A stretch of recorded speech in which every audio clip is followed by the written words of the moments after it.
This is a lesson on suspensions, cadences and passing notes. When the music comes to some kind of close using the chords 5-1, we call this a cadence. It's kind of like an ending, a bit like a full stop in a piece of prose. Below are variations on the 5-7-1 cadence, with the sus4 chord moving to various types of dominant sevenths and then resolving to the major seventh. And tensions are created through flattening and or sharpening key notes such as the ninth and then resolving them to a nearby note. That's the general introduction to this particular chapter, and I'm going to now demonstrate some of those ideas. Let's just look at what a cadence is. Cadence is the ending of a piece. So from the key of C, it's a G chord. Going to C, chord 5, chord 1. Putting a seventh in, another key. Let's say we're going to B flat, so a fifth away from that is F, so the cadence would be F7 to B flat. So that's a cadence. So at those particular points we can put in a suspension. So what is a suspension? Well, technically a suspension is suspending, holding over a chord. This isn't actually on the sheet yet, but I'm going to explain it as an introduction to this sheet. So the first example is a chord 5 to chord 1 in the key of G. And that would be a chord 5 would be a D chord, and then G is chord 1. If we made chord 5 a 5-7, sound like that going to chord 1. If we put in the chord 2, that would be A minor, D, G. I'll make it a bit more jazzy by putting in sevenths and better voice leading, and you get this effect. And what I will do is I will suspend, I will hold chord 2, but I will move the bass. So I'll explain how that works. So here's a chord of A minor, 7. I'm going to hold it, but I'm going to play D in the bass, so I'm effectively suspending that chord. And now I'm going to play D7, and then I play G, major 7. So the first example here on our music is the chord of, it's a D sus. We've got a D in the bass, but the upper part of the chord is a good rootless voicing for A minor. So there could have been an A minor chord there previously, but I'm just going straight in on the chord 5.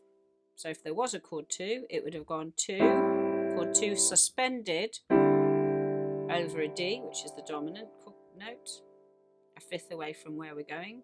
Then I make it a D7, and then we make the resolution. So the example here, number 1, is just this starting point, and most of the chords after this start with the same kind of idea. So instead of just resolving the G to the F sharp, which of course is a third, I'm also going to increase some tension. So as I release tension, I'm going to increase it. This creates excitement. So what I'm going to do is I'm going to take my E, which is the ninth, and then becomes a flat 9, and then we resolve it. Example 2 is the same, but I've just added an extra note. That's the B at the top. And as I go to the next chord, I'm also going to have parallel movement, which means the E and the G are going to go E flat and G flat. So you've just got that flat 9 again. All I've done is really double the third, and then got a nice juicy G major 9 chord there. Exercise 3, we start from a similar point. Just got an extra note, so before we were starting like that, now I've added the G at the top, doubled the fourth. I'm going to do the same movement, but instead of just taking the E to E flat, which is the flat 9, I'm also going to do a little raising of this fourth up to there. Now the effect is that the chord is quite dissonant, but it's also a really good device because these two are moving in contrary motion. That means opposite direction. That's always really good for voice leading. So let's hear that. So what we've got is now, we've still got the flat 9, but we've also got this note, which is a sharp 11. Okay, here we go again. actually what you hear, your ear hears the, which is a very nice line. Okay, exercise 4 will be the same but with an extra note at the top, which is the B. And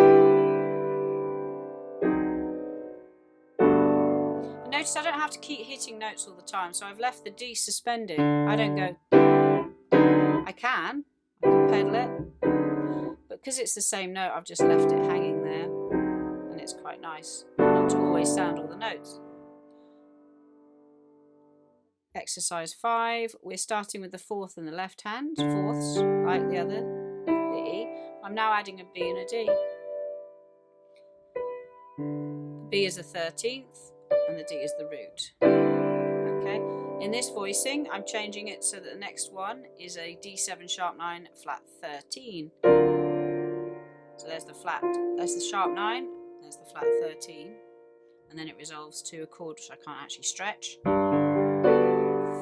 you could if you could stretch a 10th. Just do that one again.